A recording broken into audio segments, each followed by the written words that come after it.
Hey there, it's Carly. Tony Elliott's job as an interest rate trader has seen him live in some of the most exciting cities in the world. Meanwhile, as a dad, he's busy raising 7 kids in 2 countries. So what's expat life like when you've got a big family in different locations and a job that means you need to move around, often at very short notice? Tony shares his story in this episode. So you're living in the USA right now, but we know each other from a couple of years ago when we were both living in London and going to the same martial arts gym.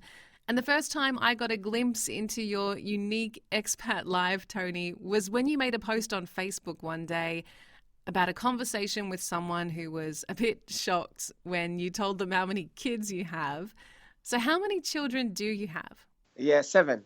7 at the moment, yeah. 7 at the moment. Yeah, well, yeah, I should say 7. So can you run me through their ages quickly? My oldest is 17 this year, and then I have a 12-year-old, and then I have a 10-year-old, and then two 8-year-old, and then we get to the youngest. She's 2, and a baby who's going to be 1 this year. Tony, I'm sure that's a lot to handle for anyone, but your family is international. Now, you've lived in so many different countries, and we're going to go into that. But can I ask what you do for a living that's seen you travel the world? I'm an interest rate trader. What does that mean? I work for banks. Usually, I've always worked for investment banks. Maybe sometimes you hear, the U.S. Central Bank has raised interest rate. It's related to what I do. It's because the banks offer financial instruments to clients, and those instruments are based on central bank interest rates. So when the bank raises interest rate, those instruments go up or down in prices. And what I do, I price those instruments. We sell and buy those instruments with clients of the bank. It's called short-term interest rate trading. It's a very specific sort of job. That's Sounds why very technical. it is very technical. So where you live is dictated by the job opportunities at the time.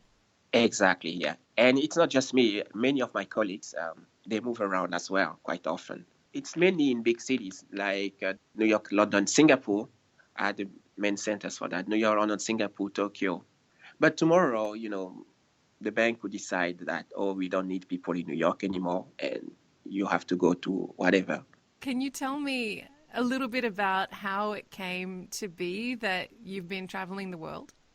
It's a little bit of a long story, but I can make a little bit of summary of it. I have 7 kids, but they don't all live with me.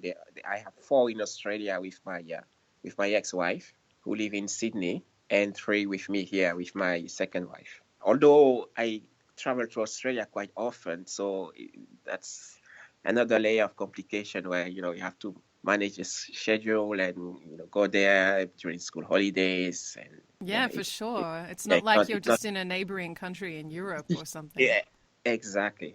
So yeah. How old were you when you first started living in different places? Actually, I was born in Cameroon, and I went to France for uni, for undergrad. After France, I went to Toronto for graduate school. And I finished my studies there, and I started working there in Toronto. The work was interesting, but I was a little bit bored. I wanted to do something more exciting. So that's when I started moving. I moved to the US, to New York, where my first child was born in Toronto. So I was a little bit bored with work. So I moved to New York with my family, and we had our second child there, our son. I stayed there for 2 years, but there were a little bit of complication because my wife couldn't work there. So we thought, okay, why not move to London? Let's move again. So we moved to London, and then we had our daughter here, our third child. And it was going quite well, but then I received the job offer that was in Sydney, Australia. And at that point, at first I thought, that's crazy. Why would I go to at the end of the world? I didn't know much about Sydney. I visited once. Yeah, but I was like, why on earth would I go there? And the more I thought about it, the more I was frustrated with my work, and the more they were like insistent for me to come there. I was like, why not? And then, let's try it out. And we moved there. We moved to Sydney. Um, So are we up to and country number 5 now? I guess so. Yeah, Cameroon. Gosh. Yeah, So 5 countries in and 3 children. And and in that wasn't the end. no, no, not yet, not yet. We had our fourth child in Sydney, and we were there for 4 years. It was really good. It was really good. But after 4 years, we split up. I lived there about 1 year. We were living. I was living on my own. But then I lost my job in Sydney, and I lost my visa, so I couldn't stay there anymore. So what I did, I went back to Canada because I'm actually Canadian. My passport. I was looking for another job, obviously, all over the world. I was It's an even interesting all over. situation then for you to have such a unique job and to Yeah. have 4 children and a former wife now in one country, and then you find yourself unemployed and you need to look all over the world for your next job, so you can't factor in staying close to your family. That must have been a really difficult position. Oh yeah. Well, I could have said, "Oh, I'm going to stay in Australia," but then I wouldn't have had any job, right? So I pretty Yeah. much had I had no choice. So no, yeah, it was very difficult. So you went back to Canada, Yeah. and where was next? So well, I went back to Canada. Was looking all over. My brother was living in New York at the time, so I was often in New York to have some interviews, and I met a woman there who's now my wife. Obviously, at that point, I was like, okay, I might as well stay in New York. And I had a job offer in London, UK. It took me a year to find something. So I moved there. So That back was to a place you'd lived before. coincidentally, yeah. To be honest, I wasn't thrilled about moving back to London. I was actually very, very, very, very sad about it. For some reason, I didn't like London. I didn't have a good experience my first time there, so I was pretty bummed out about moving back. But so when was that? I guess in 2000 and I was going to say, you must need a spreadsheet to keep track of all the places you live. And we haven't even gotten to all of your children yet in this no, no, story. But no. what strikes me is you have children who have been born in a few different countries. Can you tell me a little bit about the practicalities of that and what comes up as issues? The main issue is that it's like you're not there, right? Personally, it's extremely difficult because you're not there, and also for me, it's very difficult because I used to be there all the time, and suddenly you're not there. You can't be there anymore. So that's really really hard. But at the same time, what can you do when it's hard? You tell yourself, well, okay, what's the alternative? Yeah. It makes it, yeah, exactly. So then you just move on, yeah, yeah. And also, in a way, I'm pretty lucky that I get to travel there twice a year, and they come back here once a year as well. So I'm actually, it could have been way worse. And Yes, of so, course. Just the cost of yeah, flights alone and the fact that you can do exactly. that a couple of times a year is great. It's great, yeah, but that's all thanks to because I found a new job that pays well, but it's not a given. So instead of I'm always telling myself instead of complaining that I don't see them often, I should be grateful that I get to see them as much as I see them now. On Facebook, when you talk about your family and your travels, you do have such a positive, grateful outlook, and that really shines through, I think, in your attitude online. Obviously, it's something that means a lot to you in your life that you do think that way. Oh, thank you, thank you. But it's true that people always say, everyone says that I'm always very positive. I'm all the glass half full person. But yeah, but thank you. But yeah, it's also because, I see it mostly as not having a choice. If you have to force yourself to that mental attitude, otherwise it becomes too overwhelming. Otherwise, you can drown in too many things. You can drown in worries. You can drown in uncertainties. So you have to be like keep positive all the time. Mm. So we're at the point where you're living in London, you have a new Yeah, partner. When yeah. did you start adding more children to the mix? Pretty much right away. I moved to London in 2014. She moved to London with me, and our daughter was born in 2016. She also had a son that was living in Cameroon with her parents. So he moved with us. He's French to make things even more. Okay, I Anyone, can't. I've it's completely even, lost count of how many nationalities your children have. Do you know how many nationalities your children have? well, of the seven. Six of them are Canadian. Four of them are Australian. How many American? Three? No, I've got no two. Two are American. Yeah. One French. I think that's it. Is the one English then, or she wasn't born in England? No, they were two born in England, but they have pretty strict immigration law. It's not enough. Your Ah, your parents to be English. If you're born in England, your parents need to have indefinite stay, and we only had work visa. So although two were born in the UK, none of them are, actually are, British. are actually British. Yeah. So, what considerations do you need to make when you have children in different countries and you're raising them knowing that probably are going to be moving again? Um, to be honest, you don't really think that you're probably gonna be moving again. I mean, well, the only time I thought that was in Australia because it was just too far. You know what I mean? Too far away to stay here Too far forever. away. Yeah, exactly. Well, so you tell yourself, yeah, I'm probably going to be moving again at some point, but it's not something that you plan. Therefore, it doesn't really enter into your day-to-day considerations, you know. So you just, raise your kids as if you are here. You don't think that you're going to leave because there's no date anyway. So you just behave as if you're here. But Yeah. yeah, that was the only time in Australia that where I thought, I think we both thought that, oh wow, this place it's really nice, but it's so far away. At some point, we will move. At the same time, people say that and they stay there forever, right? Well, I Yeah, moved, but yeah. but so many people go the other way and say to me, "Why are you here? Why wouldn't you be in Australia?" If I were Australian, yeah, for sure, I would live there. It's such a beautiful place. The quality of life is so amazing. How do your children feel about moving around? Or are they a little bit young at the moment to kind of understand that they've lived in different countries and different cultures? I think the way that they have different culture, that they are from the world a little bit, you know what I mean? They don't, because also we originally we are Cameroonian. I was born in Cameroon.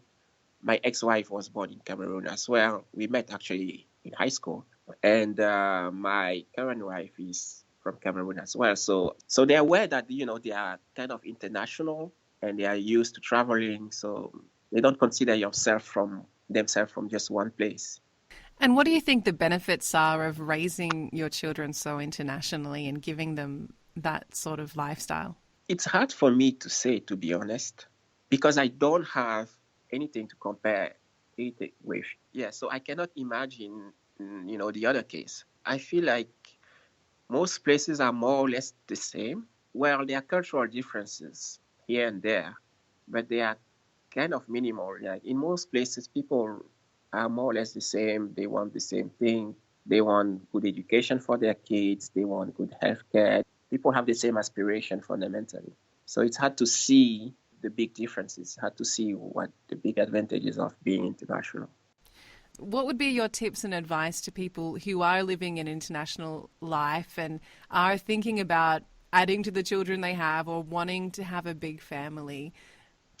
I would say to be flexible. I think that's the main point is to have some flexibility and not, it's easy to get hung up in some certain specific points, it's just to have some flexibility, just to relax a little bit, because also sometimes you can be afraid of the negative impact on the children, but actually, if you are relaxed, the kids will be relaxed.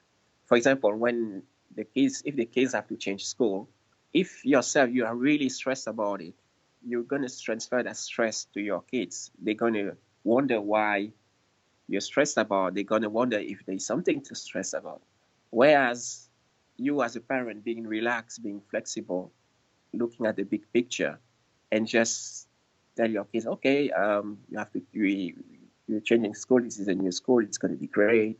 It works. So my main advice would be to be flexible and yeah, just to be relaxed. As you said, people do get so hung up on the details and, well, Yeah, what happens when they transition from this school to this? What happens when they get to this age or want to yeah, do that? yeah, But when you take that step back and think about how you're reacting and how you're influencing them. It's so important. I know it sounds a bit cheesy, but it's like it's it's love basically. If you show a lot of love, if you spread out that energy, the kids they will. I mean, I think that's the main thing they need basically. I know it's very cheesy, but it's something I really believe in. No, you obviously do. You can just hear it in the way you describe it. It's lovely. Yeah. So, can you tell me where have been your favorite places in the world to live so far, and what's it like living right now in America? I think my favorite place, I think it would be Toronto in Canada. I mean, if I consider everything, I believe the places with the good quality of life are definitely Canada and Australia with the best quality of life. With Australia actually having the best quality of life. The commute, the activity for the kids, the time for yourself, the weather, the people, the way you live, the house you live in, the cost of living, everything. Living here is great. It's strange that you ask because I'm having a little bit of a tough time moving. It's strange because when I moved to London, I didn't want to go to London, but I enjoy London so much. Now I kind of miss London a lot. Although I like it here, I'm having a little bit of a tough time. Sometimes I'm like, oh, And so, this is what is great, it but about New York that you're finding a bit tough? I think it's work. It's mostly work related. I work a really long hours, from 10 to 12 hours a day. Maybe I just miss my friends in London. Maybe that's it. Maybe you had a Yeah. sense of community there that you haven't found yet in New York. Yes, maybe that's it. Yeah. One thing that bothers me a little bit is New York is the crowd. I like to do a few things to relax. For example, I want to grab a beer at the bar after work in New York one day. In London, I used to know the place. Okay, I can go there, have a beer for half an hour, and then go back home. But in New York, you go there is a queue. You know what I mean? It's always busy. It's always a bit intense. There's this intensity of the city that's very attractive at first, but then it becomes a little bit too much. It's too intense in my opinion. So, where would you like to go next? Wow, I don't want to move anymore. Ideally, moving back to Toronto. When I think about it, all my moves they had never really been planned. So I guess it depends. It depends on the opportunities. I say I don't want to move, but if tomorrow you double my salary somewhere, of course I would go. I have 7 kids, right? So, That's a lot of education to be yeah, funding. exactly. Yeah, exactly. Anyway, I'll see, but hopefully not anytime soon. I don't want to move. I don't want to move anymore. I just want to, relax a little bit. Well, that's it for this episode. If you want to ask Tony any questions or share your own experiences of big family expat life, go to expatfocus.com, follow the links to our forums and Facebook groups. You'll find more episodes at expatfocus.com/podcast, or you can listen through your favourite podcasting app. And I'll catch you next time.